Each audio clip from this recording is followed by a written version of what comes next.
carta del apóstol Pablo a los romanos, el capítulo 13. Ahí tenemos nuestro párrafo, nuestro texto durante estos domingos. Romanos, el capítulo 13. Voy a invitarles a ponerse de pie. Vamos a leer a partir del versículo 7. Romanos capítulo 13, versículos 7 al 14. Y luego nos quedamos de pie y tenemos una palabra de oración después de la lectura. Ustedes pueden seguir con sus vistas. Voy a pedir a nuestro hermano Luis Añese si tú nos puedes guiar en oración. Romanos capítulo 13, versículo 7. La palabra de Dios dice así: pagad a todos lo que debéis, al que tributo, tributo, al que impuesto, impuesto, al que respeto, respeto, al que honra, honra. No debáis a nadie nada, sino el amaros unos a otros, porque el que ama al prójimo ha cumplido la ley. Porque no adulterarás, no matarás, no hurtarás, no dirás falso testimonio, no codiciarás, y cualquier otro mandamiento. En esta sentencia se resume: amarás a tu prójimo como a ti mismo. El amor no hace mal al prójimo, así que el cumplimiento de la ley es el amor. Y esto conociendo el tiempo, que es ya hora de levantarnos del sueño, porque ahora está más cerca de nosotros nuestra salvación que cuando creímos. La noche está avanzada y se acerca el día.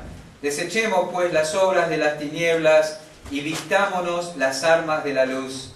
Andemos como de día, honestamente, no en glotonerías y borracheras, no en lujurias y lascivias, no en contiendas y envidia, sino vestidos del Señor Jesucristo, y no proveáis para los deseos de la carne. Oremos. Amado Padre, te damos muchas gracias por estar aquí todos unidos. Y lo hacemos, Señor, porque tú nos has traído aquí. Estamos agradecidos por tu gracia, Señor, abundante, infinita, que has tenido para cada uno de nosotros. Y, Señor, queremos que tú hoy te glorifiques, que tu palabra sea expuesta y que tú abras nuestros oídos espirituales, que tu espíritu nos alumbre, Señor, y nos diga lo que sabe, nos diga lo que tú quieres transmitirnos, Señor. Te damos gracias por esto y te lo rogamos en el nombre de Cristo Jesús. Amén. Pueden tomar asiento. Muchas gracias. No sé cuál es el comercio al que cuando usted va en el auto o en el colectivo, al pasar enfrente lo tironea a usted. Bueno, no sé, no quiero preguntar, pero hay lugares donde uno pasa y parece que le llama la atención y se quiere quedar ahí. A mí me pasa con los viveros. Me encantan las plantas, así que cada vez que paso por un vivero es como pasar por un santuario. Me quedaría ahí mirando y apreciando y comprando lo que pudiera comprar. Pero ¿sabe que hacen algunas trampas en los viveros? No hay ninguno que tiene un vivero aquí, ¿verdad? No quiero generar un problema. Pero si usted pasa por un vivero en estos días, va a encontrar unas violetas de los Alpes hermosísimas, ¿verdad? Unos colores maravillosos, y aquello ejerce una atracción para comprarla y llevarla a casa y plantarla. Va a también ver violas y pensamientos. Los matices de las violas y los pensamientos son indescriptibles, hermosísimos. No sé si todos son naturales. En una oportunidad fui a un vivero y había pensamientos azules, ¿verdad? No sé si son naturales, pero eran magníficos, estaban encargados, no los pude comprar, una frustración. Pero el tema es que esas son las plantas que usted va a ver en este momento, pero le aconsejo que no las compre, porque esas son plantas de invierno. Entonces ahora cuando empiece el calor, en octubre o noviembre, usted gastó 100 y pico de pesos en una violeta de los Alpes, la tiene allí y cuando empieza el calor se muere totalmente. Son hermosas, se las van a querer vender, pero no es tiempo para comprarlas. Ahora es tiempo para comprar petunias, copetes, alegría del hogar, pero todavía no están. le quieren vender aquellas que le sobraron del invierno y que como son hermosas, usted seguramente o posiblemente caiga en la trampa. No es tiempo ahora de disfrutar de esas plantas. Que las guarden para el invierno que viene, si no pudieron venderlas, ¿no es cierto? Pero no caigamos en la trampa. Hay plantas y flores que son propias de cada estación y tenemos que tener en cuenta para hacer una buena y una linda inversión en cuanto a eso. El tiempo que vivimos es un tiempo muy especial. El tiempo que vivimos, el apóstol Pablo dice aquí, es el tiempo que corresponde que nos levantemos del sueño. El tiempo que vivimos ahora es el tiempo en el que está más cerca de nosotros nuestra salvación que cuando creímos. El tiempo que vivimos ahora es el tiempo en que la noche está avanzada y se acerca el día. El tiempo que vivimos ahora es el tiempo para desechar las obras de las tinieblas y vestirnos las armas de la luz. El tiempo que vivimos ahora es un tiempo para andar como de día, honestamente. El tiempo que vivimos ahora no es para andar en glotonerías y borracheras, no es para andar en lujurias y lascivias, no es para andar en contiendas y envidia. El tiempo que vivimos ahora es un tiempo para vestirnos del Señor Jesucristo y no proveer para los deseos de la carne. No confundamos los tiempos. No es tiempo para algunas cosas, es tiempo para otras. ¿Por qué? Porque vivimos en un tiempo cercano al retorno del Señor Jesucristo. Hemos estado considerando ya Romanos capítulo 13, desde el versículo 7 en adelante, y el apóstol Pablo nos ha animado en esta porción, inspirado por el Espíritu Santo de Dios, a esforzarnos en ser personas amorosas, ¿verdad? Personas cuya motivación para la conducta sea el amor, porque como nos ha dicho, el amor no hace mal al prójimo, así que el cumplimiento de la ley es el amor, pero también nos anima y nos exhorta a ser personas piadosas, ¿verdad? Y no ha dejado librado a nuestra imaginación qué ser, cómo se conduce una persona piadosa. No ha dejado librada nuestra imaginación determinar lo que corresponde a una persona piadosa o no. Él nos ha dicho, por ejemplo, que no corresponde a una persona piadosa andar en glotonerías y borracheras. No corresponde a una persona piadosa andar en lujurias y lascivias. No corresponde a una persona piadosa andar en contiendas y envidia. Sí corresponde a una persona piadosa esforzarse, crecer en la santidad práctica, en desarrollar la semejanza con el Señor Jesucristo, en permitir que el Espíritu le controle para que se vea en él el fruto del Espíritu, que no son más que cualidades maravillosas de carácter, fruto de justicia, ¿verdad? Que trae tanto beneplácito al corazón de Dios. Nosotros debemos anhelar y orar por la limpieza de nuestro corazón y no usar el tiempo permitiendo que estos pecados mencionados aquí controlen nuestro andar. Hemos estado considerando cada uno de estos pecados mencionados por el apóstol Pablo y hoy llegamos al final de esa lista. La Biblia dice que el creyente no debe andar en envidia. Y hay tres cosas que vamos a considerar en cuanto a ese pecado. Dice, andemos como de día, honestamente, no en glotonerías y borracheras, no en lujurias y lascivias, no en contiendas y envidias, sino vestidos del Señor Jesucristo y no proveáis para los deseos de la carne. ¿Qué caracteriza la envidia? Esa es la primera pregunta y la primera cosa que vamos a considerar en relación a esto. ¿Qué caracteriza la envidia? Tenemos que decir que la envidia es una actitud, ¿verdad? Un detalle interesante aquí en esta lista es que los demás pecados mencionados están en plural. ¿Tomaron nota? Dice, no en glotonerías ni borracheras, no en lujurias y lascivias, no en contiendas, pero no dice en envidias. Está en singular. Envidia, ¿verdad? No habla en plural, no habla la misma forma que el resto de los pecados que componen la lista. Y esto es porque la envidia es una actitud. Es algo que está en el corazón. No es un pecado que se comete un día y otro no, como la glotonería o como la borrachera o como la contienda. La envidia es algo que está allí, está establecida en el corazón. La envidia es una disposición del espíritu que siempre está ahí y lamentablemente no siempre se hace evidente, pero está allí. Vamos a mencionar las maneras en que esta disposición se hace evidente. Pero dice envidia en singular porque es una disposición del corazón. También tenemos que decir, respondiendo a esta pregunta, ¿qué caracteriza la envidia? Es que la envidia combina varios pecados, ¿verdad? Hay varios pecados que confluyen en esta disposición del corazón. El diccionario define a la envidia como pesar o tristeza por el bien ajeno. También podemos decir que la envidia no puede celebrar las bendiciones de otro porque te dice que tú lo mereces más.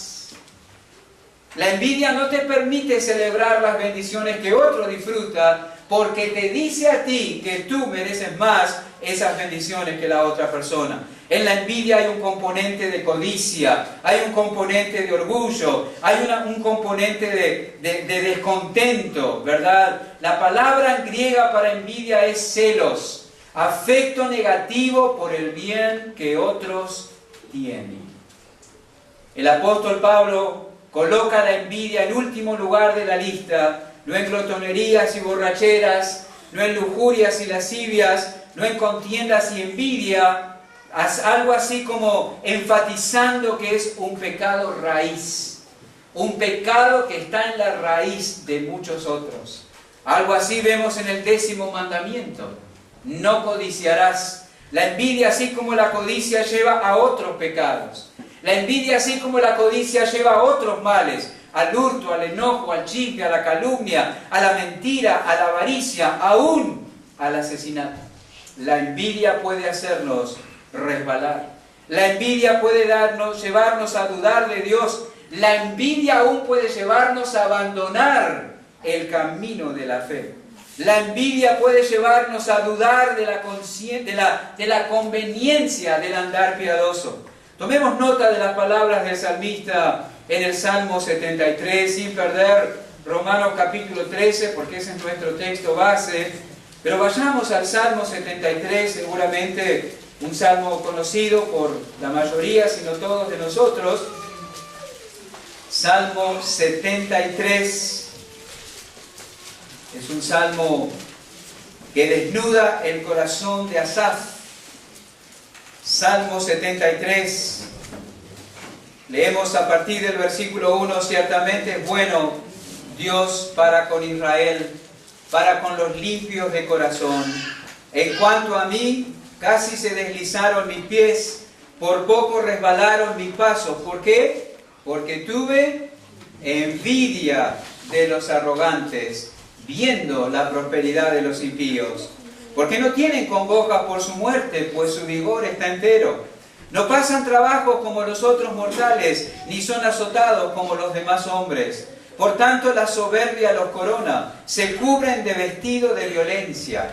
Los ojos se les saltan de gordura, logran con creces los antojos del corazón. Se mofan y hablan con maldad de hacer violencia, hablan con altanería, ponen su boca contra el cielo y su lengua pasea la tierra. Por eso Dios hará volver a su pueblo aquí, y aguas sin abundancia serán extraídas para ellos. Y dicen, ¿cómo sabe Dios? ¿Hay conocimiento en el Altísimo? He aquí estos impíos, sin ser turbados del mundo, alcanzaron riquezas. Verdaderamente en vano he limpiado mi corazón, y he lavado mis manos en inocencia, pues he sido azotado todo el día y castigado todas las mañanas. Hermanos y amigos, ustedes pueden captar la decepción en las palabras del salmista.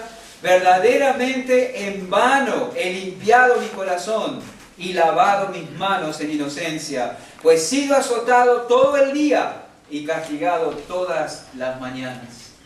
Usando un lenguaje actual, nosotros podríamos decir, ¿por qué soy cristiano? ¿Para qué soy cristiano? ¿Para qué voy a la iglesia? ¿Para qué leo la Biblia? ¿Qué conveniencia? ¿Qué beneficio? ¿Qué rédito saco de eso? Mirá cómo me va. Mirá cómo le va a los que no van a la iglesia. Mirá cómo le va a los que no son cristianos. Mirá cómo le va a los que no les interesa la piedad. Mirá cómo le va a aquellos que no tienen temor a Dios. ¿Qué sentido tiene que yo insista en ser un cristiano? ¿Qué llevó al salmista a pensar así? Él lo dice verdaderamente: en vano he limpiado mi corazón. ¿Qué es lo que llevó al salmista a pensar así? Lo dijo él en el versículo 3. Tuve envidia de los arrogantes. En la raíz de su decepción, en la raíz de su celos y de pensar que era vano ser un cristiano, estaba la envidia. La envidia lo llevó a dudar del amor, la envidia lo llevó a dudar del cuidado, la envidia lo llevó a dudar de la bondad de Dios, la envidia lo llevó a dudar de la perfección del carácter de Dios. La envidia conduce a muchos pecados. ¿Cuánto debemos vigilar contra ella? Alguien ha llamado a la envidia el último pecado, el peor de todos, el que da vigencia y origen a muchas otras cosas en el corazón. Hermanos, el crimen de los crímenes fue la crucifixión del Señor Jesucristo. Ese fue el crimen de los crímenes. ¿Y qué hubo en la raíz de ese crimen? Mateo capítulo 27, versículos 15 al 18 nos lo dice. Mateo capítulo 27, versículos 15 al 18.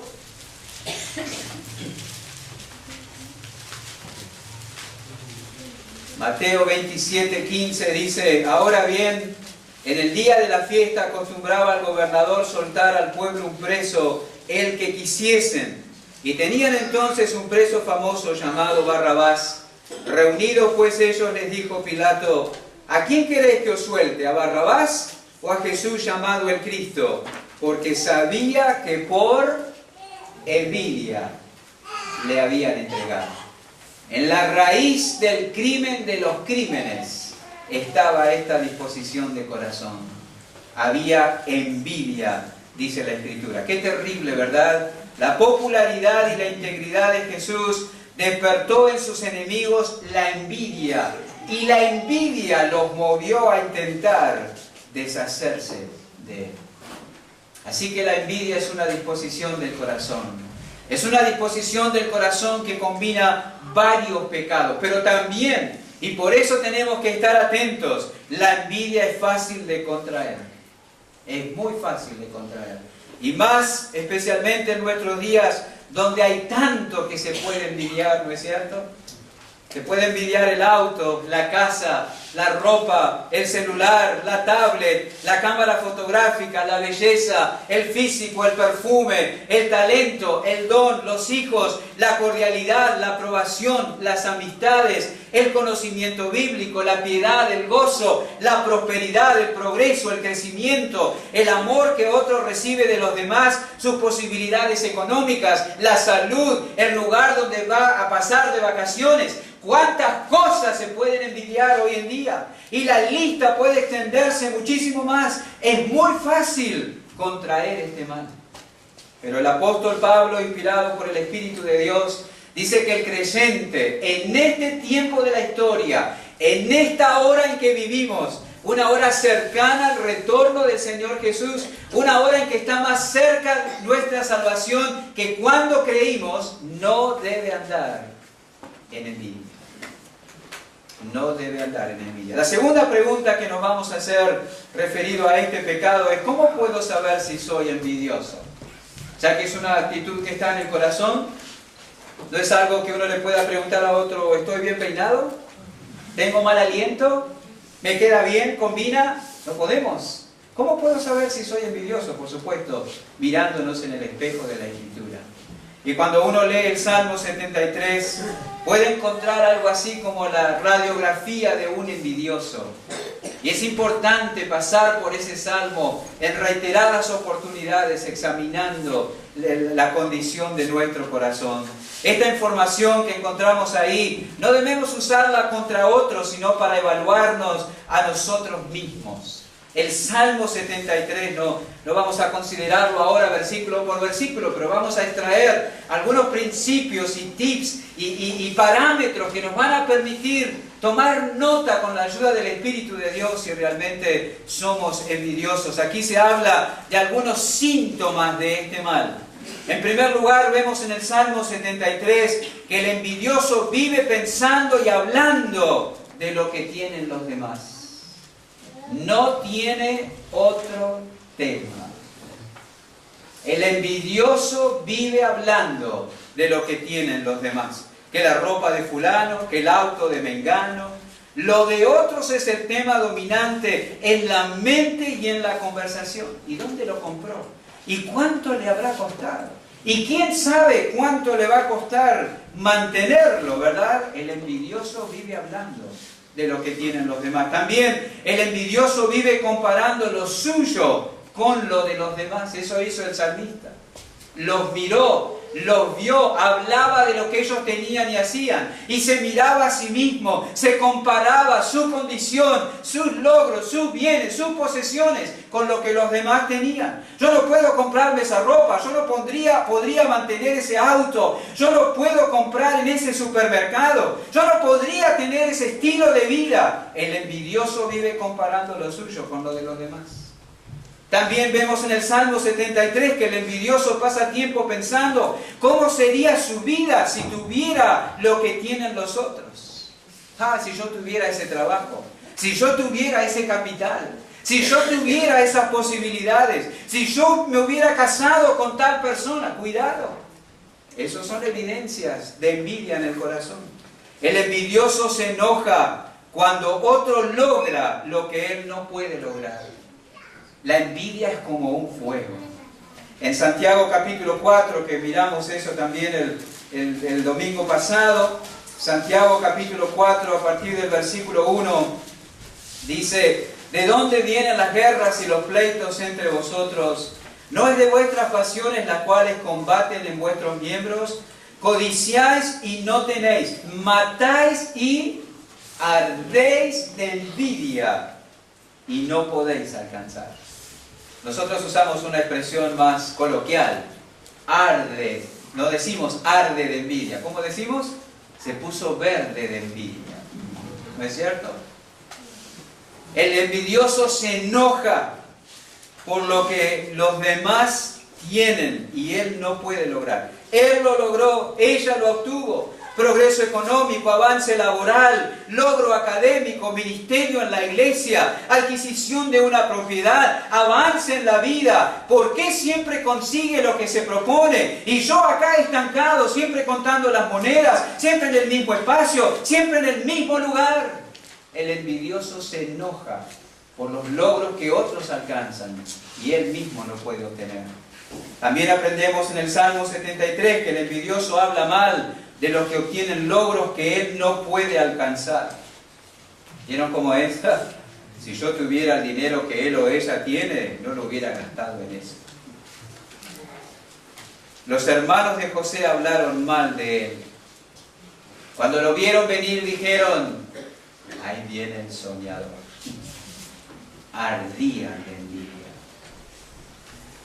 Ahí viene la modelo. Ahí viene la mejor estudiante. Ahí viene el más querido, ahí viene el cantante, ahí viene el predicador, ahí viene el maestrito, ahí viene el empresario. Cuidado con eso. Cuidado. No se preocupa por nada y tiene todo. No es responsable y puede lograrlo. No lo conocen, por eso lo tratan así. Si supieran cómo es, no le hubieran dado tal privilegio. El envidioso habla mal de los que obtienen logros que él no puede obtener. Es una actitud pecaminosa, aborrecible a los ojos de Dios. Por eso el creyente en Cristo Jesús, en esta hora cercana al retorno de Cristo, no debe andar en envidia. El envidioso busca quitar mérito al otro para fundamentar que el otro no merece lo que ha recibido. Eso hace, socavar el mérito que el otro tiene. Y de esa manera fundamentar que no merece lo que el otro tiene. Tenemos que tener cuidado. Leamos el Salmo 73. Examinemos nuestros corazones a la luz de la Escritura. Así como pasamos tiempo mirándonos en el espejo material para saber cómo está nuestra apariencia, pasemos tiempo mirándonos en el espejo de la Escritura para saber cómo está nuestro corazón. Podemos engañarnos a nosotros mismos, podemos estar engañados tocante a nuestra verdadera condición. Estos son algunos síntomas de la envidia. ¿Qué actitud pecaminosa tan fea? Con razón oímos las palabras del Espíritu diciendo, no anden en envidia.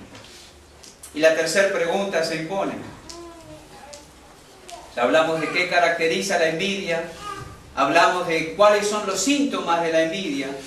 Ahora queremos saber cómo podemos armarnos contra este pecado. Ya que no debemos andar en él, ¿cómo debemos o qué podemos hacer para no andar realmente en este pecado? Por supuesto, debemos velar sobre nuestro corazón. En primer lugar, para luchar, para armarnos contra este pecado, debemos velar sobre nuestro corazón. Hermanos, nosotros necesitamos que Dios ahonde la obra de santificación en nuestros corazones. Estamos mirando eso en el Salmo 51, el primer domingo de cada mes. El salmista oró luego de ver la condición de su propio corazón, luego de entender que el mal estaba en su interior. Purifícame con hisopo y seré limpio. Lávame y seré más blanco que la nieve. Nosotros hablamos que el hisopo era una pequeña planta del cual se hacían manojos y se usaba o se armaba como un tipo pincel, ¿verdad? Se mojaba en la sangre de las víctimas del sacrificio y se aplicaba en personas o objetos según Dios lo indicaba. Y cuando el salmista dice, purifícame con hisopo, no está pidiendo que el sumo sacerdote tomara un manojo literal de aquella planta y mojara en sangre literal de ovejas o vacas o becerras y lo aplicara a su cabeza o en algún lugar. Está pidiendo la aplicación de la sangre de Cristo al corazón, que es la única cosa que puede santificarnos y librarnos del poder del pecado. No hay otra cosa. La sangre de Cristo, el poder de la resurrección aplicado al corazón, es la única cosa que puede ayudarnos a vencer el pecado. Cuando tenemos conciencia de la realidad del pecado, cuando tenemos conciencia del poder del pecado, cuando tenemos conciencia de nuestra impotencia frente al pecado, clamamos, Señor, la envidia es un problema, está en mi corazón, no sé cómo vencerla, no puedo ir contra eso, necesito que me santifiques. No se trata de reformar la conducta, se trata de ser purificados y santificados interiormente por el poder del Espíritu Santo de Dios, aplicando la eficacia del sacrificio de Cristo a nuestras almas. De eso se trata. ¿Es tu santificación personal un tema dominante en tu vida de oración? Cuanto más conozcamos a Cristo y cuanto más conozcamos nuestro corazón, seguramente clamaremos por limpieza. A veces nuestras oraciones van solamente por el tema de la salud y por el tema del dinero y por el tema del trabajo y por el tema de los problemas, pero la voluntad de Dios es nuestra santificación. Y nosotros debiéramos orar por eso. Porque solamente cuando pedimos conforme a la voluntad de Dios, Él nos oye. Así que si oras por santificación, el Señor responderá a la oración. Él usará la palabra, el Espíritu, otras personas para santificarnos. Señor, mientras te espero, santifícame, para que no ande en envidia, porque entiendo que eso es aborrecible delante de ti. Por supuesto, también debemos desarrollar el contentamiento. Para armarnos en contra de este pecado, también debemos desarrollar el contentamiento. Eso es una lección difícil de aprender. Hermanos, en este tiempo donde todo se mide por lo que uno tiene, por cómo uno se viste, el confort que disfruta, etcétera, el poder económico, el poder adquisitivo, debemos aprender a estar contentos y agradecidos por lo que tenemos y por lo que no tenemos. Es un ejercicio del alma contra de la envidia, para limpiar nuestro corazón de la amargura, de la insatisfacción. Nosotros debemos aprender a estar contentos y agradecidos por lo que tenemos y por lo que no tenemos. ¿Por qué? Sabiendo que quien determina eso es Dios, es el Señor. Tú tienes lo que tienes porque Dios lo ha determinado así. Y tú no tienes lo que no tienes porque Dios lo ha determinado así. Por supuesto, eso no nos invita a la vagancia, ni a la pereza, ni al descuido del trabajo. Tenemos que usar las capacidades y las habilidades y los talentos que el Señor nos ha dado para producir, ¿verdad? Para tener lo necesario para proveer para la familia, para sustentar el avance de la obra y para ayudar a los que están en necesidad. Pero si aún siendo fiel en tu trabajo y actuando con responsabilidad en tus tareas, el Señor no te permite ampliar el marco económico en el que vives, tómalo como de Él. Es Él el que da los avances, es Él el que da los ascensos, es Él el que provee los adelantos. A veces es descuido y pereza, negligencia y falta de responsabilidad. Pero cuando tú estás seguro que estás actuando de acuerdo a tu potencial, de acuerdo a la voluntad de Dios, de acuerdo a las responsabilidades, confía en el Señor. Él da y da pensando en nuestro mayor bien. ¿Qué crees tú que sea tu mayor bien? ¿Cuál es aquello que tú consideras que es tu mayor bien? Déjame decirte lo que dice la Biblia. Nuestro mayor bien es estar equipados en todo para glorificar al Señor. Ese es nuestro mayor bien. No te equivoques. Ese es nuestro mayor bien. Esa es la oración final del escritor a los Hebreos. Hebreos capítulo 13, versículos 20 y 21. Hebreos 13, 20 y 21 dice: y el Dios de paz, que resucitó de los muertos a nuestro Señor Jesucristo, el gran pastor de las ovejas por la sangre del pacto eterno, os haga aptos en toda buena obra para que hagáis su voluntad. ¿Cuántas veces o cuándo fue la última vez que oraste así? Señor, hazme apto en toda buena obra para que haga tu voluntad. ¿Cuándo fue la última vez que oraste así? Haciendo Él en vosotros, sigue diciendo el escritor, lo que es agradable delante de Él por Jesucristo, al cual sea la gloria por los siglos de los siglos.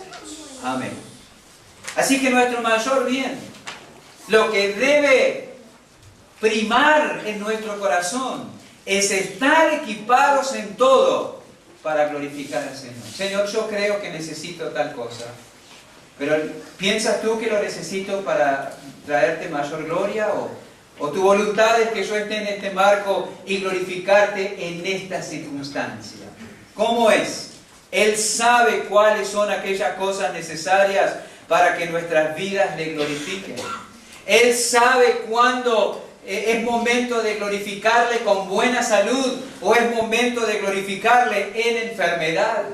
Él sabe cuándo es momento para glorificarle con todas nuestras necesidades satisfechas al límite, o Él sabe cuándo es momento de glorificarle en escasez. Él sabe cuándo es momento de glorificarle en abundancia. Él sabe. Así que va a ordenar tu vida de acuerdo a eso. Entender eso, contentarnos con eso, estar agradecidos por eso. Eso nos armará en contra de la envidia. Él sabe cuáles son aquellas cosas que nos estropearían y enfriarían nuestra confianza y dependencia y gozo de Él. ¿Te ha pasado que pides y pides y pides y pides y pides y pides y no recibes? Bueno, Santiago dice que en oportunidades pedís y no recibís porque pedís mal para gastar en vuestros deleites. Él sabe que si te da lo que pides, le dirás a Dios, si te he visto no me acuerdo. Hay gente que pidió casarse y el matrimonio les arruinó la vida espiritual. Porque lo tomaron como su mayor bien. Hay gente que pide trabajo y cuando el Señor le da el trabajo que quieren, lo toman como su mayor bien. Hay algunos que hasta han pedido hijos y cuando tienen el hijo que pidieron, lo toman como su mayor bien y se olvidan de Dios. Hicieron negocios con Dios, fueron fieles hasta que se casaron, fueron fieles hasta que tuvieron el hijo, fueron fieles hasta que tuvieron trabajo y después se olvidaron. Pidieron para gastar en sus propios deleites. No te atrevas a poner ni tu matrimonio, ni tu trabajo, ni tu hijo en el lugar que le corresponde a Dios. Estás cometiendo un grave pecado, no error, pecado.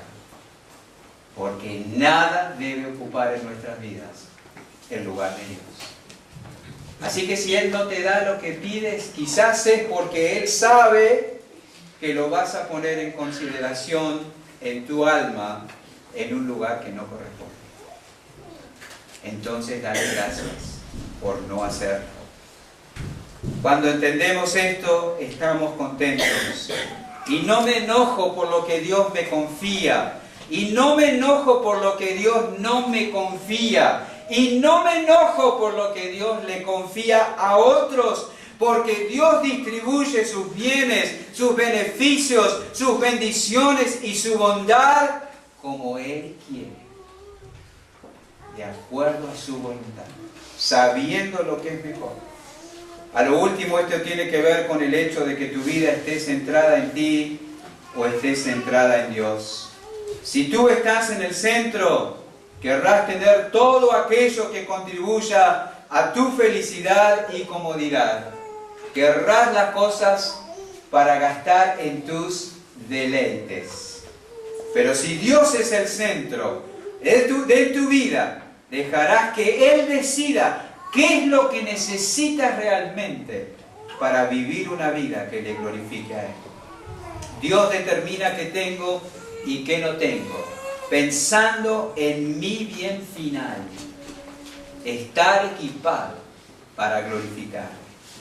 Que sea evidente en mí su gloria y su suficiencia. Lo que tengo o no tengo es por Dios. Así que no debo dar lugar a la envidia en ninguna forma.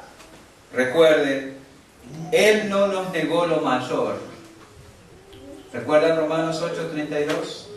El que no escatimonia a su propio Hijo, sino que lo entregó a sí mismo por nosotros, ¿cómo no nos dará con Él también todas las cosas? ¿Tú piensas que Dios no te da algo porque no puede?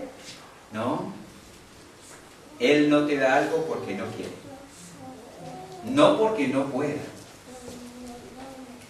sino porque Él sabe que contribuye o no para tu mayor bien. Además, hermanos, también para armarnos contra este pecado debemos desarrollar la humildad. Uy, qué difícil que suena esto, ¿verdad? El gran capítulo sobre ese tema es Filipenses capítulo 2 y vamos a ir ahí un momentito y ya estamos llegando al final. Filipenses el capítulo 2, por tanto, empieza el versículo 1, si hay alguna consolación en Cristo, si algún consuelo de amor, si alguna comunión del Espíritu, si algún afecto entrañable, si alguna misericordia, completad mi gozo, sintiendo lo mismo, teniendo el mismo amor, unánime, sintiendo una misma cosa. Nada hagáis por contienda o por vanagloria, antes bien con humildad, estimando cada uno a los demás como superiores a él mismo, no mirando cada uno por lo suyo propio, sino cada cual también por lo de los otros.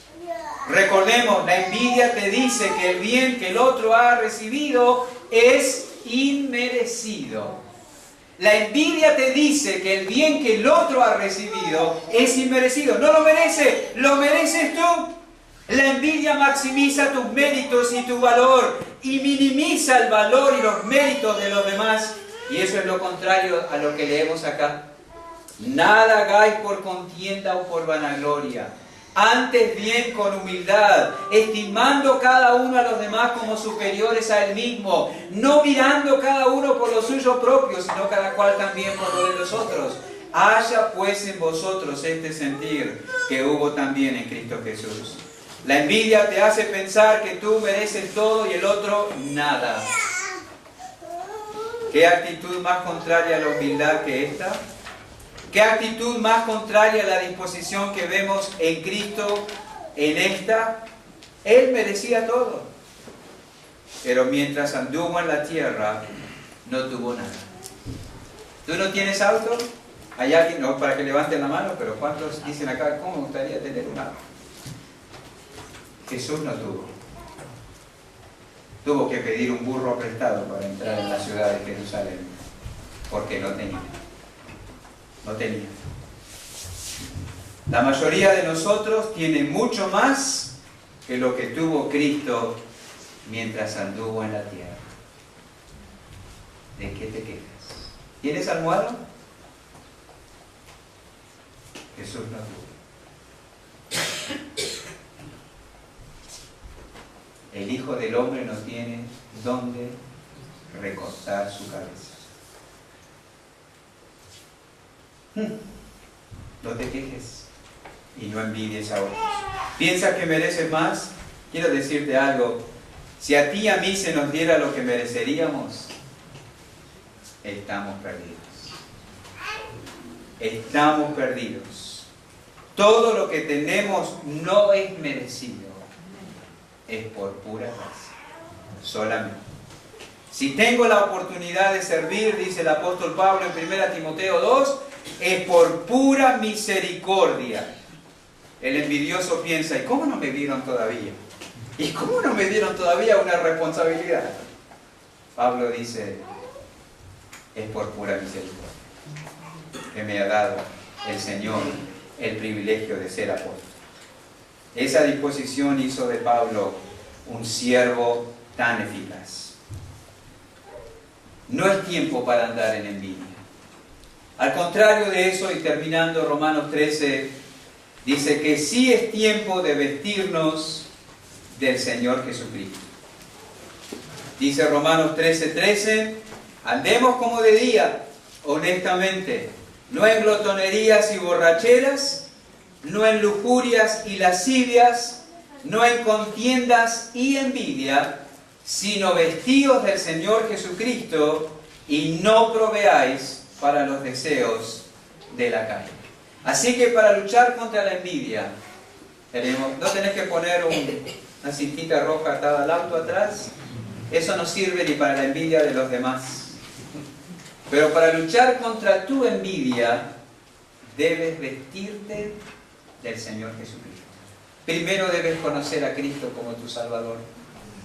Cristo es el Salvador del pecado. El pecado es el gran problema. La envidia es pecado. Dios la aborrece y condena al que tiene envidia. Alguien tiene que pagar la pena que merece el envidioso. O la pagas tú al final cuando entres a la eternidad y pasas por el juicio y eso determine que estés separado de Dios para siempre, o aceptas que hubo uno que pagó por ti y ese es Cristo. Necesitas conocer a Cristo, pero luego Él debe reinar en tu corazón. Él debe reinar allí. Significa permanecer en comunión con Él. Significa permitir que su vida fluya a través de la nuestra. Significa ejercitar el uso de su mente. Significa dejar que su espíritu me controle. Una vida rendida a Cristo es el antídoto contra la envidia. Si nos preocupamos, o si mi preocupación es Él y no mis deleites, no andaremos en envidia. Hermano, ¿tú sabes qué hora es? Sí, es hora de que el pastor termine el sermón. Pero es una hora cercana al retorno de Cristo.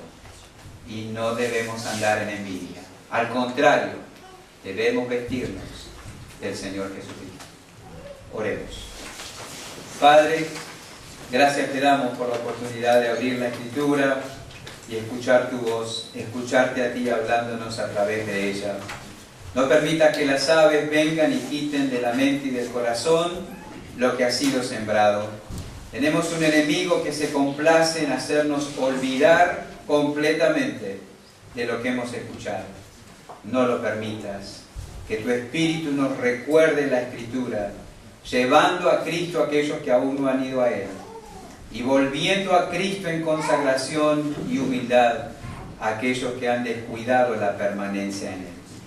Señor, queremos andar honestamente como de día, no en glotonerías y borracheras, no en lujurias y lascivias, no en contiendas y envidia, como dice tu palabra, sino vestidos del Señor Jesús, no proveyendo para los deseos de la carne, aguardando la esperanza bienaventurada y la manifestación gloriosa de nuestro gran Dios y Salvador Jesucristo. Que así sea, en su nombre. Amén.